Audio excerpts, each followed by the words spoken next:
Hello guys, welcome to Indian English Gyan YouTube channel. दोस्तों, आज की इस वीडियो में मैं आपको पढ़ाने जा रहा हूँ फ्यूचर का इंडेफिनिट टेंस। ठीक है, तो आइए दोस्तों हम लोग सीखते हैं बिना समय को वेस्ट किए फ्यूचर इंडेफिनिट टेंस। तो दोस्तों, सबसे पहले मैं आपको बताना चाहूँगा कि फ्यूचर इंडेफिनिट टेंस या कोई भी टेंस को सीखने के लिए क्या ज़रूरी होता है। सबसे पहले आप उसका पहचान समझें कि इस टेंस में जो वाक्य होते हैं हिंदी के, ठीक है, वो किस प्रकार से होते हैं, किस प्रकार के वाक्य आप बोलते हैं या कोई भी व्यक्ति बोलता है तो कौन से ऐसे वाक्य होते हैं जो कि आप बोल देते हैं या कोई भी बोलता है, वह वाक्य फ्यूचर इंडेफिनिट टेंस का होता है। तो हमें सबसे पहले दोस्तों यही जानना होता है। तो यहाँ पर मैंने दोस्तों ऑलरेडी लिख दिया हुआ है पहचान। इस टेंस के हिंदी वाक्यों के अंत में मुख्य क्रिया के साथ, ध्यान दीजिएगा, मुख्य क्रिया के साथ गा गी गे शब्द का प्रयोग होता है, अर्थात गा गी गे शब्द आते हैं। अब मैंने लिखा मुख्य क्रिया के साथ, इसका मतलब आप समझिए दोस्तों, जैसे वाक्य है कि मैं कल स्कूल जाऊंगा, मैं कल स्कूल जाऊंगा। अब यहाँ पर जो ग आया, ए जा, जो मेन क्रिया क्या है, जाना। अब जाना में लगा हुआ जाऊंगा, ठीक है, गा जो लगा हुआ तभी तो बना आपका जाऊंगा, ठीक है। अर्थात जो मुख्य क्रिया है जाना, उसी में ग गी गे लगकर आता है, ठीक है। तो यही इसका मुख्य पहचान होता है दोस्तों। आपने पढ़ा होगा टेंस के हिसाब से कि फ्यूचर के इंडेफिनिट टेंस में गा गी गे शब्द आते हैं। हाँ बिल्कुल आते हैं, लेकिन ध्यान दीजिएगा उसमें कुछ एडिशनल चीज़ें हैं, आप ऐड कर लीजिए कि फ्यूचर के इंडेफिनिट में मुख्य क्रिया के साथ में गा गी गे शब्द आते हैं, ठीक है। तो ये इसका पहचान होता है दोस्तों। चलिए, मैंने यहाँ पर रूल लिख दिया हुआ है। सबसे पहले सब्जेक्ट आता है, फिर हेल्पिंग वर्ब आता है विल, फिर वर्ब आता है, वर्ब का फर्स्ट फॉर्म आता है, इसके बाद फिर ऑब्जेक्ट आता है। दोस्तों, कुछ विद्यार्थी आप लोगों में से ऐसे भी होंगे जो अभी ये सोच रहे होंगे कि मैंने यहाँ पर जो हेल्पिंग वर्ब लिखा हुआ है सहायक क्रिया, मैंने सिर्फ विल लिखा हुआ है, सेल क्यों नहीं लिखा हुआ है। तो ध्यान दीजिएगा दोस्तों, सेल का प्रयोग ग्रामर के हिसाब से तो होता है, बिल्कुल डेफिनेटली होता है आई वी के साथ में, लेकिन मैंने यहाँ पर सिर्फ विल लिखा। इसका वजह ये है कि बोलचाल की भाषा में सिर्फ विल का प्रयोग होता है, ना कि सेल का प्रयोग होता है। तो आपको ध्यान देना है दोस्तों, आप क्योंकि इंग्लिश स्पीकिंग का कोर्स कर रहे हैं, आप सीख रहे हैं इंग्लिश बोलना समझना, तो ध्यान दीजिएगा जो एडवांस इंग्लिश में लोग बोलते हैं, जो पूरा दुनिया बोलता है, आपको वही चीज़ फॉलो करना चाहिए मेरे समझ से। तो दोस्तों, आपको ध्यान रहे आप सब कर्ताओं के साथ में जितने भी सब्जेक्ट होंगे, I you we he she it name they, कोई भी, सबके साथ में आप विल का प्रयोग कर सकते हैं और डेफिनेटली सही है, कभी भी कोई भी आपको गलत नहीं बोल सकता। हाँ, ग्रामर की भाषा में आई वी के साथ में सेल आता है, बाकी सबके साथ में विल आता है, लेकिन एक विशेष परिस्थिति में वो भी तो चेंज हुआ करता है। तो आप उसके घनचक्कर में ना पड़े दोस्तों, बस आप यूँ समझिए सरल से शब्दों में कि आपको हर सब्जेक्ट के साथ में विल का प्रयोग करना है। चलिए हम लोग एक एग्जाम्पल लिखते हैं। जैसे आप बोलते हैं कि मैं कल स्कूल जाऊंगा, मैं कल स्कूल जाऊंगा। पहले मैं हिंदी वाक्य लिखता हूँ दोस्तों। यहाँ मैंने वाक्य लिखा मैं कल स्कूल जाऊंगा। अब देखिए मेन काम क्या है, जाना है ना, जाना है, उस शब्द में गा लगा हुआ है, ना कि अलग से गा लगा हुआ है, ठीक है। तो आपको यही चीज़ आपको ध्यान देना है। तो मैं कल स्कूल जाऊंगा के लिए आप बना लीजिए, बस सबसे पहले सब्जेक्ट आता है। सब्जेक्ट कौन इसमें, मैं बोलते हैं आई साथ में हेल्पिंग वर्ब के आगे, बस सबके साथ में वही है विल, आई विल। वर्ब क्रिया क्या है, जाना, क्या है, जाना, जाना बोलते हैं गो। अब ऑब्जेक्ट का है, जहां आप जाएंगे वही तो आपका ऑब्जेक्ट है, स्कूल। अब चूंकि यहाँ पर गो के बाद जहां जाने की बात हो रही वह स्थान दिया गया है, इसीलिए गो के बाद यहाँ पर टू आना जरूरी है, तो बोलेंगे टू स्कूल। अब कब जाएंगे, कल जाएंगे, तो बोलेंगे tomorrow.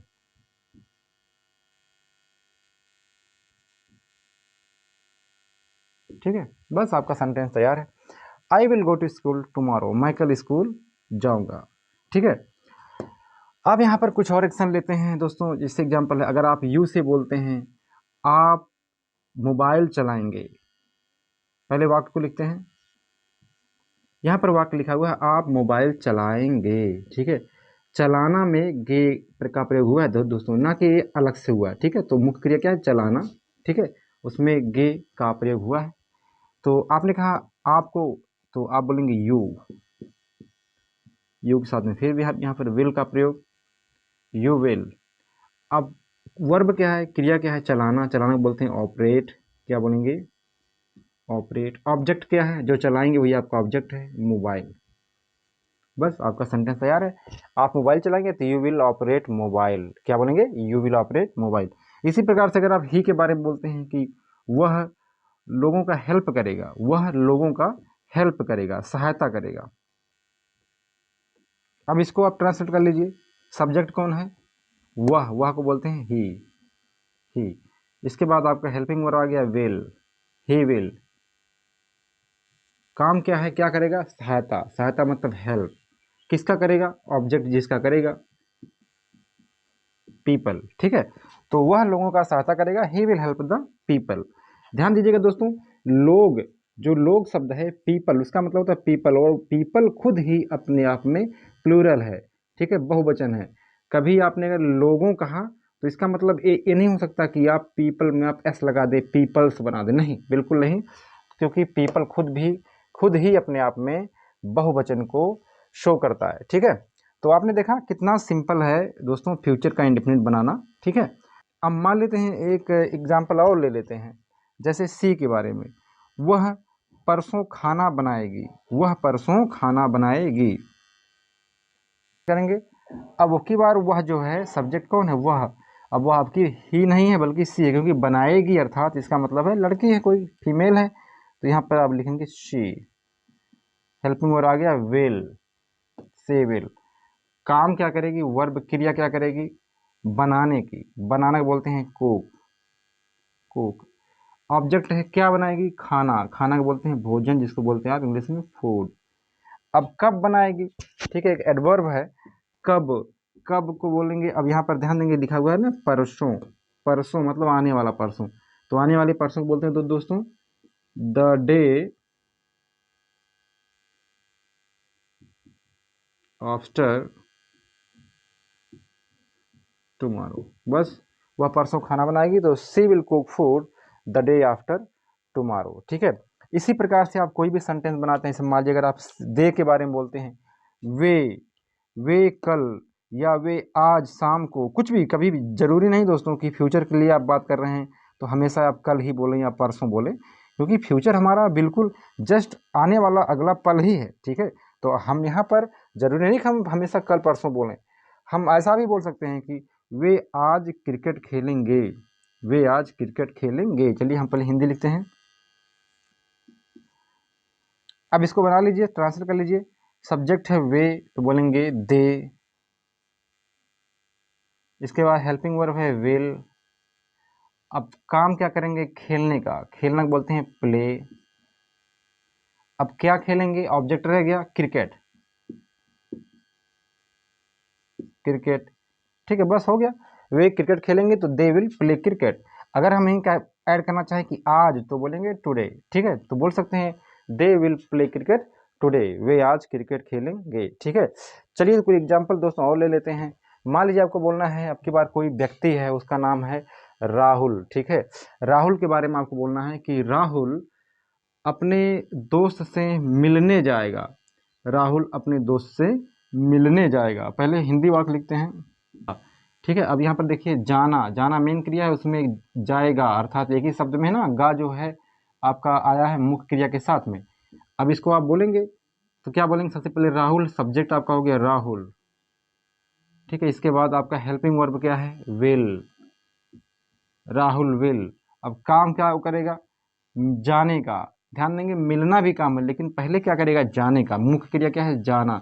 Rahul will go to, Rahul go to, कि कहाँ जाएगा, अपने दोस्त से मिलने, तो राहुल गो, तो बोलेंगे Rahul will go to meet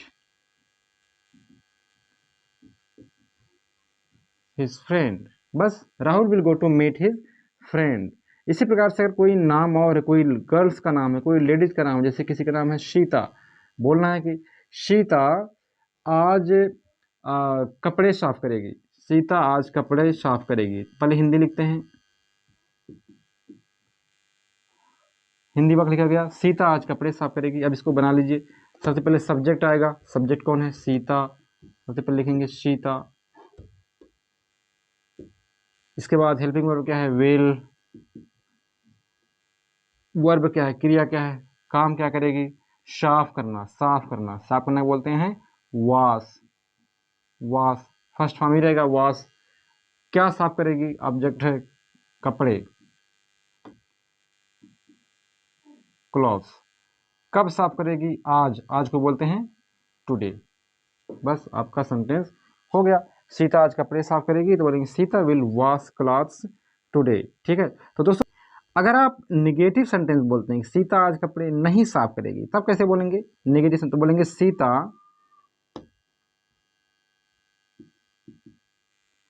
will not wash clothes today. बस कुछ नहीं करना दोस्तों, यहाँ पर विल के बाद आपको नॉट लगा देना, तो बोलेंगे Sita will not wash clothes today. ठीक है। इसी प्रकार से मान लीजिए अगर आप बोलते हैं कि आज मैं स्कूल नहीं जाऊंगा, तो क्या बोलेंगे I will not go to school today. बस आपका सेंटेंस तैयार है। आज मैं स्कूल नहीं जाऊंगा तो I will not go to school today. ठीक है। अब जैसे आपने यहाँ पर बोला मैं कल स्कूल जाऊंगा, I will go to school tomorrow. नकारात्मक बोलेंगे कि मैं कल स्कूल नहीं जाऊंगा तो आई विल नॉट यहाँ पर आ जाएगा, आई बाकी सब वही रहेगा, I will not go to school tomorrow. आप मोबाइल चलाएंगे, यू विल ऑपरेट मोबाइल। आप मोबाइल नहीं चलाएंगे तो you will not operate mobile. वह लोगों का सहायता करेगा तो he will help the poor. वह लोगों का सहायता नहीं करेगा तो he will not help the poor. तो आप इस प्रकार से नॉट वाले सेंटेंस अर्थात निगेटिव सेंटेंस आप बनाते हैं। ठीक है दोस्तों। अब चलते हैं, हम लोग शुरू करते हैं कि फ्यूचर इंडेफिनिट के प्रश्नवाचक वाक्यों को बनाना सीखते हैं। प्रश्नवाचक वाक्य दोस्तों दो प्रकार से होते हैं। एक तो होता है जब प्रश्न का शुरुआत क्या शब्द से होता है, अर्थात जब आप ऐसे प्रश्न पूछते हैं जिनके शुरू में ही क्या शब्द का प्रयोग होता है। तो इस कंडीशन में दोस्तों क्या होता है कि जब क्या से कभी भी अगर शुरू होता है वाक्य, तो जो आपका हेल्पिंग वर्ब है, सहायक क्रिया विल यहाँ पर है फिलहाल इस समय, तो ये सबसे पहले आ जाएगा और सब्जेक्ट इसके स्थान पे आ जाता है। ठीक है। बस यही आपको यहाँ पर ध्यान देना होता है। किसी भी टेंस में आप रहते हैं, पढ़ते हैं कोई भी टेंस, तो वहाँ पर आपको ध्यान देना दोस्तों कि जब आप क्या से प्रश्न बनाते हैं तो उस टेंस का जो हेल्पिंग वर्ब सहायक क्रिया होगा उस सब्जेक्ट के हिसाब से वो सबसे पहले आ जाएगा, फिर सब्जेक्ट उसके स्थान पे आ जाता है। चलिए हम लोग एग्जाम्पल के माध्यम से दोस्तों इसको सीखते हैं। तो दोस्तों मैंने यहाँ पर लिख दिया हुआ है आपके सामने रूल। जब हिंदी वाक्यों का शुरुआत क्या से होता है, अर्थात आप जब प्रश्न पूछते हैं हिंदी के और उस प्रश्न हिंदी वाक्य के पहले ही क्या शब्द का प्रयोग होता है, ठीक है, तो उसके लिए सबसे पहले आपका जो हेल्पिंग वर्ब है विल पहले आ जाएगा, फिर सब्जेक्ट आ जाएगा, इसके बाद फिर वर्ब का फर्स्ट में फिर आपका ऑब्जेक्ट आ जाएगा। ठीक है। यही मैंने आपसे बताया कि बस विल मतलब हेल्पिंग वर्ब और सब्जेक्ट अपने अपने स्थान को वो लोग एक्सचेंज कर लेते हैं, अदला बदली कर लेते हैं। ठीक है। अब जैसे यहाँ पर एक मैंने एग्जाम्पल लिखा हुआ है, क्या आप आज लखनऊ जाएंगे। अब देखिए आपका शुरुआत जो है क्या से हुआ है। ठीक है। तो सबसे पहले आपका जाएगा विल, विल। इसके बाद सब्जेक्ट किससे पूछ रहे हैं आप, यू से, आप से, तो बोलेंगे विल यू। काम क्या पूछ रहे हैं, जाने का। ठीक है। अब कहाँ जाने का, टू लगा करके आप लखनऊ लिख देंगे, टू लखनऊ। कब, आज, आज को बोलेंगे टुडे। बस आपका सेंटेंस बन गया। Will you go to Lucknow today, क्या आज आप लखनऊ जाएंगे। अब आप अगर बोलते हैं हाँ मैं आज लखनऊ जाऊंगा, तो आप बोलेंगे yes I will go to Lucknow today. हाँ मैं आज लखनऊ जाऊंगा। यदि बोलेंगे नहीं मैं आज लखनऊ नहीं जाऊंगा, तो बोलेंगे no I will not go to Lucknow today. नहीं मैं आज लखनऊ नहीं जाऊंगा। इसी प्रकार से आप किसी भी सब्जेक्ट से यदि पूछते हैं, जैसे मान लीजिए अगर आप डे के बारे में पूछें या इंडिया के बारे में पूछें, क्या आज इंडिया क्रिकेट खेलेगा, तो चलिए अब यहाँ पर इंडिया के बारे में हम लोग पूछ लेते हैं, तो बोलेंगे विल इंडिया। सबसे पहले सब्जेक्ट आ जाएगा, और सॉरी हेल्पिंग वर्ब आएगा विल, विल आ गया। फिर सब्जेक्ट कौन है, इंडिया, तो बोलेंगे विल इंडिया। अब काम क्या करेगी, क्रिकेट खेलने का, खेलने का काम करेगी। ठीक है। तो खेलना बोलते हैं play, will India play. Object क्या है, cricket, will India play cricket. आज को बोलेंगे टुडे। अगर क्या बोलेंगे कल, ठीक है, तो बोलेंगे टुमारो। क्या इंडिया कल मैच खेले, क्रिकेट मैच खेलेगी, तो बोलेंगे will India play cricket tomorrow. बस आपका सेंटेंस रेडी है। ठीक है। अब अगर आप जिससे आप पूछ रहे हैं अगर वो बोलेगा कि हाँ इंडिया कल क्रिकेट खेलेगी, तो बोलेंगे yes India will play cricket tomorrow. हाँ, इंडिया कल क्रिकेट खेलेगी। यदि बोलेंगे नहीं इंडिया कल क्रिकेट नहीं खेलेगी तो बोलेंगे no India will not play cricket tomorrow. चलिए लिख देते हैं, no India will not play cricket tomorrow. नहीं, इंडिया कल क्रिकेट नहीं खेलेगी, no India will not play cricket tomorrow. देखा आपने कितना सिंपल है, कितना सहज है दोस्तों फ्यूचर का इंडेफिनिट बनाना। अब ये तो आपने यहाँ पर क्या से पूछा, चलिए जैसे अभी यहाँ पर एग्जांपल आपने देखा कि हाँ इंडिया कल क्रिकेट खेलेगी, आपने उत्तर दिया। अब सामने वाला आपसे पूछ सकता है कि इंडिया कल क्रिकेट कितने बजे खेलेगी, ऐसा आपसे प्रश्न किया जा सकता है। इंडिया कल क्रिकेट कहाँ खेलेगी, इंडिया कल क्रिकेट कैसे खेलेगी, इंडिया कल क्रिकेट कब खेलेगी। ठीक है, इस प्रकार से भी प्रश्न पूछे जाते हैं जब हिंदी वाक्य के बीच में प्रश्न सूचक शब्द होते हैं। क्या, कब, कहाँ, कैसे, कितने बजे, क्यों इत्यादि शब्द जब होते हैं तो इसका जो रूल दोस्तों है, सबसे पहले कुछ करना नहीं आपको। जब अगर ऐसे शब्द जबकि हिंदी वाक्य के बीच में आ गए तो उनको बोलते हैं प्रश्न सूचक शब्द। और आप उनको इंग्लिश में WH फैमिली मेंबर के सदस्य बोल सकते हैं। ठीक है, WH फैमिली के जो वर्ड होते हैं उनको आप why, where, what time, when ये सब शब्द बोलते हैं। आप सिंपल सी भाषा में उनको आप क्वेश्चन वर्ड भी बोल सकते हैं। तो आप क्या करेंगे, क्वेश्चन वर्ड सबसे पहले आप लिख देते हैं, बस कुछ करना नहीं है, इतना ही आपको करना होता है। जैसा कि आपने पिछले वीडियोस में आपने देखे हैं दोस्तों कि कुछ नहीं करना है, बस हेल्पिंग वर्ब के पहले उन प्रश्न सूचक शब्दों का आपको अंग्रेजी लिख देनी है। ठीक है, बाकी सब चीजें वही रहेंगी। जैसे मैं एक एग्जांपल लिखता हूं, जैसे पूछना है कि कल इंडिया मैच कितने बजे खेलेगी, कल भारत मैच कितने बजे खेलेगा। ठीक है, आपका वाक्य है। अब इसके देखिए बीच में क्या है, कितने बजे, इनको बोलते हैं हम WH फैमिली के मेंबर, या इसको क्वेश्चन वर्ड आप बोल सकते हैं। तो अब देखिए नियमानुसार सबसे पहले आपका क्या आएगा, क्वेश्चन वर्ड ही आएगा। तो कितने बजे के लिए सबसे पहले आएगा तो बोलेंगे व्हाट टाइम, क्या बोलेंगे व्हाट टाइम। इसके बाद क्या है, विल, व्हाट टाइम विल, इस सब्जेक्ट कौन है, India, what time will India. Verb क्या है, प्ले मैच टुमारो। बस आपका सेंटेंस बन गया, what time will India play match tomorrow, कल इंडिया मैच कितने बजे खेलेगा। अब जिससे आप पूछ रहे हैं अगर वो बोलेगा इंडिया कल मैच 4 बजे खेलेगा तो बोलेगा India will play match at 4 o'clock tomorrow. India कल 4 बजे मैच खेलेगा तो India will play match at 4 o'clock tomorrow. इसी प्रकार से अगर आप बोलते हैं, मान लीजिए अगर आप किसी से पूछते हैं कि आप कल मुंबई कैसे जाएंगे, ठीक है, कल आप मुंबई कैसे जाएंगे, पहले इस वाक्य को लिखते हैं, कल आप मुंबई कैसे जाएंगे। देखिए बीच में यहाँ पर कैसे शब्द का प्रयोग हुआ है। ठीक है, यहाँ बीच में कैसे शब्द आ गया तो कैसे को बोलते हैं हम WH फैमिली का मेंबर या क्वेश्चन वर्ड बोलते हैं। तो अब इसका इंग्लिश सबसे पहले आप लिखेंगे नियमानुसार।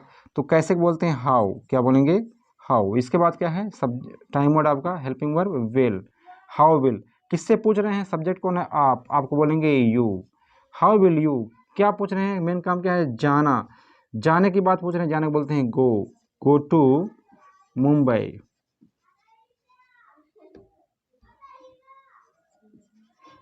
How will you go to Mumbai, कल, कल को बोलेंगे टुमारो। बस आपका सेंटेंस बन गया दोस्तों, आप मुंबई कल कैसे जाएंगे तो how will you go to Mumbai tomorrow.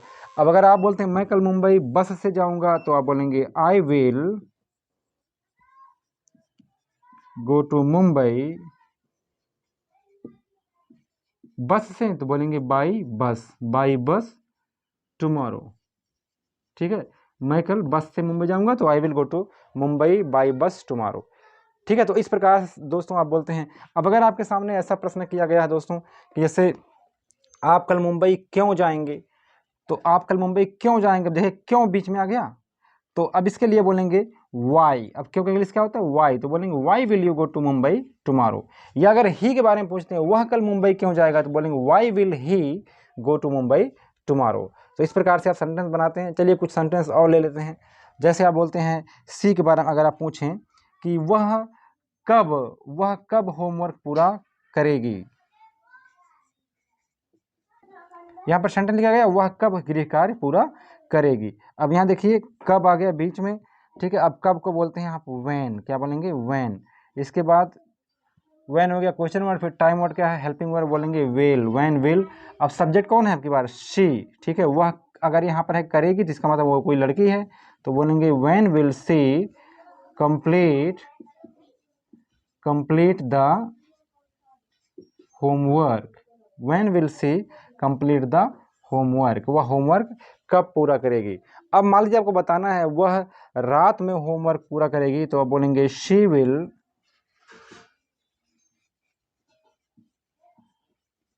Complete the homework, रात में तो बोलेंगे एट नाइट, क्या बोलेंगे एट नाइट। ध्यान देंगे दोस्तों, रात में के लिए आप एट नाइट शब्द का प्रयोग करते हैं, इन नाइट नहीं बोल सकते, ठीक है। तो बोलेंगे she will complete the homework at night, ठीक है। अच्छा ये सेंटेंस दोस्तों आपको दिख नहीं रहा है, मैं इस सेंटेंस को ऊपर लिखता हूँ, ठीक है। वह रात में होमवर्क पूरा करेगी, तो बोलेंगे she will complete the homework at night, ठीक है। वह रात में होमवर्क पूरा करेगी, तो she will complete the homework at night.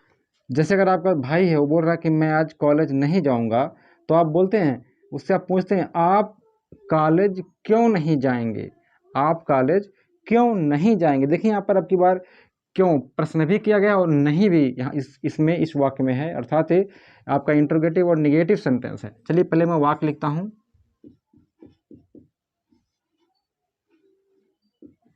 आप कॉलेज क्यों नहीं जाएंगे, ठीक है।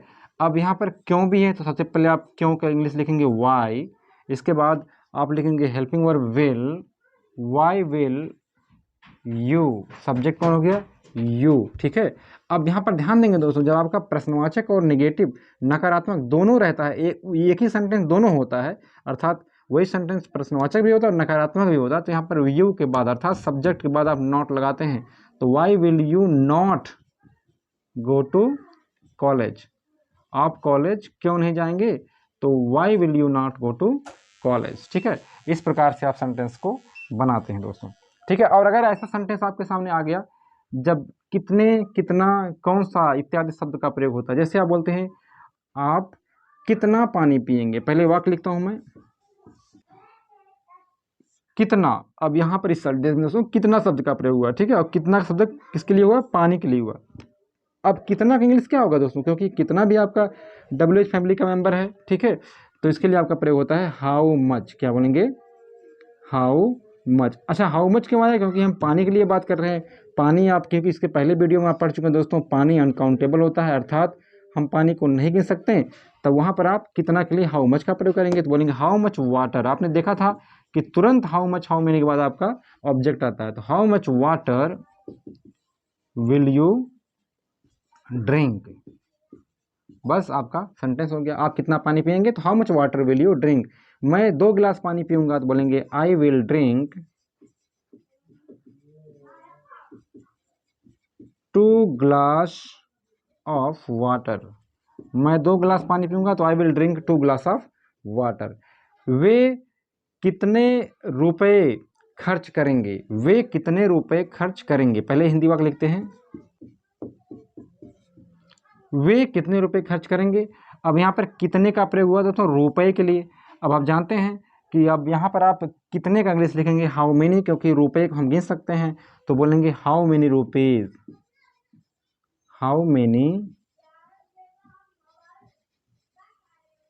रुपीज, ठीक है। ऑब्जेक्ट क्या है रुपीज, तो how many rupees will they spend, वे कितने रुपए खर्च करेंगे, तो how many rupees will they spend. अगर आप आंसर देंगे वे 500 रुपये खर्च करेंगे, तब आप बोलेंगे दे विल स्पेंड 500 बस आपने देखा, दे विल स्पेंड 500 रुपीज़, वे 500 रुपये खर्च करेंगे। दोस्तों आपने देखा कितना सिंपल है फ्यूचर का इंडेफिनिट। बस आपको उसका पहचान समझ लेना है कि इसका पहचान है, इसके हिंदी वाक्यों के अंत में मुख्य क्रिया के साथ में गा ये शब्द आते हैं। बस उसको बनाने के लिए सब्जेक्ट, हेल्पिंग वर्ब विल, इसके बाद वर्ब का फर्स्ट फॉर्म, फिर ऑब्जेक्ट आता है। ठीक है, तो मुझे उम्मीद दोस्तों आपको समझ में आया है वीडियो, और अगर आपको समझ में आया तो आप कमेंट बॉक्स में भी लिख करके अपने विचार आप मुझे दे सकते हैं दोस्तों। और इसी प्रकार से आप प्रैक्टिस करते रहिएगा, because practice makes man perfect. दोस्तों I have told you many time this word, तो आपके लिए सबसे ज़्यादा बेनिफिशियल हो जाएगा अगर आप प्रैक्टिस करते हैं। तो दोस्तों आप मिलते हैं हम लोग अगले वीडियो में। अगला वीडियो आपका रहेगा फ्यूचर का कंटीन्यूअस टेंस, अर्थात फ्यूचर कंटीन्यूअस टेंस। तो आप लोग सीखेंगे फ्यूचर कंटीन्यूअस टेंस अगले वीडियो में। अब तब तक के लिए टेक केयर, बाय।